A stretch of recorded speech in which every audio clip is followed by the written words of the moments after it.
நான் பேசுறது கேக்குதா? நான் கல்பனா இல்ல, ரஞ்சிதா.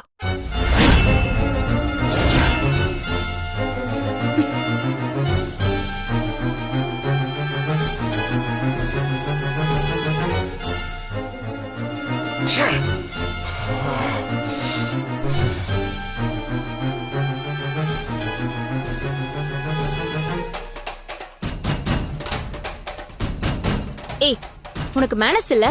ஏன் போனை எதுக்கு அட்டெண்ட் பண்ண?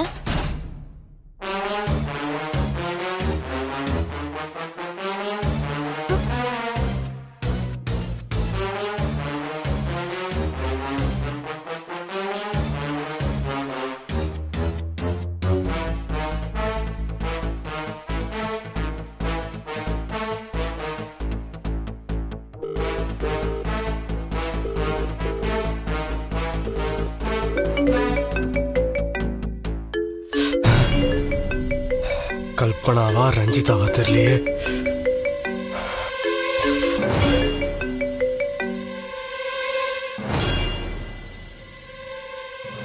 சார் கால் பண்ணிருந்தீங்களா? சொல்லுங்க சார். உன் போன் ரஞ்சிதா கிட்ட எப்படி போச்சு கல்பனா? கார்ல நான் என் போனை மிஸ் பண்ணிட்டேன் சார். அந்த டிரைவர் போனை அவகிட்ட கொடுத்துட்டு போயிட்டு இருக்காரு சார். ஏய், அது தெரியாம கிழமை ஏதாவது சொல்லிட்டானான்னு நான் அவகிட்ட கேட்டு தொலைச்சிட்டேன். ஏன் சார் அப்படி பண்ணீங்க? அவளுக்கு ஏற்கனவே என் மேல டவுட் இருக்கு. அதை கன்ஃபார்ம் பண்ற மாதிரி நீங்களும் பேசிருக்கீங்களே சார். ஏய், முட்டாள்தனமான ஒரு வேலை செஞ்சுட்டு என்ன குறை சொல்லிட்டு இருக்க?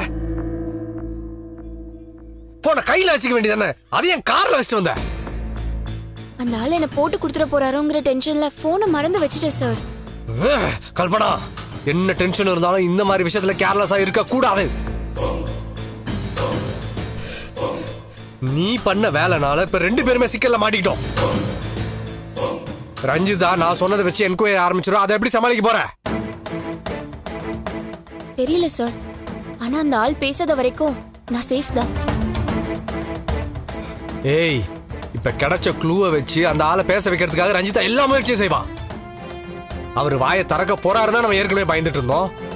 இது போதாதுன்னு புதுசா ஏதாவது ஒரு பிரச்சனை வந்துட்டே இருந்துச்சுன்னா நீ நினைச்சதும் நடக்காது, நான் நினைச்சதும் நடக்காது.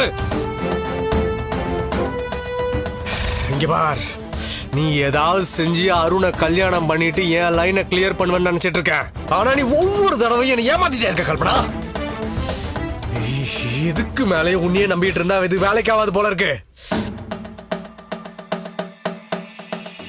இங்க பாரு கல்பனா, நான் எவ்வளவு நாள் பொறுமையா இருப்பேன்னு எனக்கே தெரியாது. நீ இப்படியே சொதப்பிட்டு இருந்தேன்னு வச்சுக்க, நான் நினைச்சதை அடையறதுக்காக அருணை காலி பண்ணிட்டு போயிட்டே இருப்பேன்.